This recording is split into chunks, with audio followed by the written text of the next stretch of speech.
Hi అన్న, అందరికి నమస్తే. Welcome back to my channel. ఈరోజైతే మళ్ళీ చేపలకైతే వచ్చేసిన. ఇక మా అన్నగాడైతే ఫోన్ చేసి పావు కిలో గోధుమ పిండి అయితే తీసుకొని రమ్మన్నాడు. ఇక గోధుమ పిండి తౌడు కలిపి పెడతారంట, మరి మనకు కూడా అంతగా అయితే తెలియదు.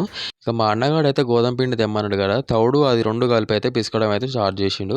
కొంచెం కొత్తగా వచ్చిన వాళ్ళైతే నా ఛానల్ని సబ్స్క్రైబ్ చేసుకొని వీడియోని లైక్ చేయకుండా అస్సలు మర్చిపోకండి. మేమైతే రెగ్యులర్గా అయితే ఇక్కడ రవ్వ చేపల కోసం అయితే వస్తాము. మేమైతే అస్సలు అనుకోలేదు ఇక్కడ కొరమేను చేపలు కూడా ఉన్నాయని అయితే మేము ఫస్ట్ టైం చూసినాము. బాగానే ఒక్కొక్కటి కేజీ ఉంటుంది అనుకుంటా. మరి అదైతే ఆ పిల్లలు అవి ఏంటో తెలియదు కానీ వాటమ్మటే తిరుగుతున్నాయి. ఇక నేను కూడా మా మామయ్యకి ఫోన్ చేయగానే మా మామ అయితే సర్రని ఉరుకొచ్చేసిండు. మా మామయ్యకి చేపలు పట్టడం ఎంత ఇష్టం అంటే ఇక ఎవరి మాటలు కూడా చెప్పలేరు. ఆయన మాత్రం చేపలు అయితే తినడు. ఇక మా మామయ్య అయితే కప్పగాలం అయితే రెడీ చేసుకుండు.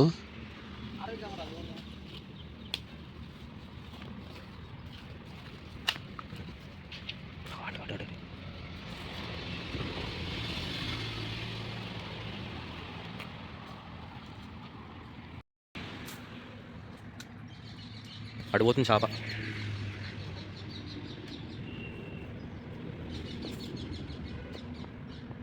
ఇక మామూడైతే పిండి జల్లడం స్టార్ట్ చేసిండు. మనకైతే ఇట్లాంటివి ఏం తెలియదు. ఒకప్పుడు ఎర్రలు తోముకొని పోయి చేపలు పట్టేటోళ్ళం.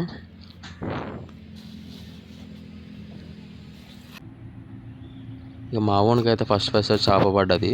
చూడండి ఎంత పెద్ద చేప పడ్డదో. మనోడు ఫుల్ డిసప్పాయింట్ అయ్యిండు ఎంత పెద్ద చేప పడ్డది అనుకొని. చూస్తారకే పాంప్లెట్ అయితే పడ్డది.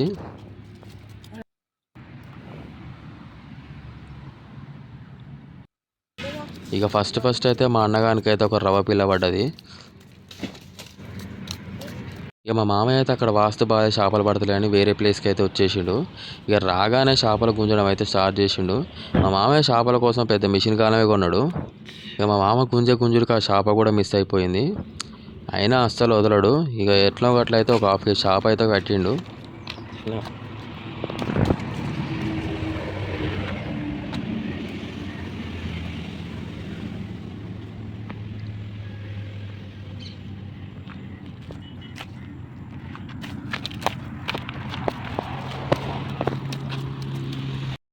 నుంచి కష్టపడితే ఆఖరికి చేప అయితే పడ్డది. హాఫ్ కేజీ అయితే ఉంటుంది.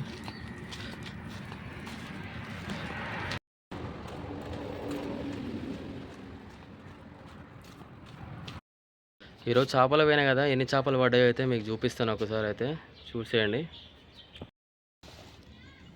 ఈరోజు అయితే బాగానే పడ్డాయి చేపలు అయితే. ఒకసారి మీరు కూడా చూడరి. మంచి పెద్ద పెద్ద రవ్వలు అయితే పడ్డాయి. వీడియోని పూర్తిగా చూసిరు కదా, కొంచెం వీడియో నచ్చితే కొంచెం లైక్ చేసుకోండి. అలాగే సబ్స్క్రైబ్ చేయకుండా అసలు మర్చిపోకండి. మీ సపోర్ట్ అయితే నాకు కావాలి.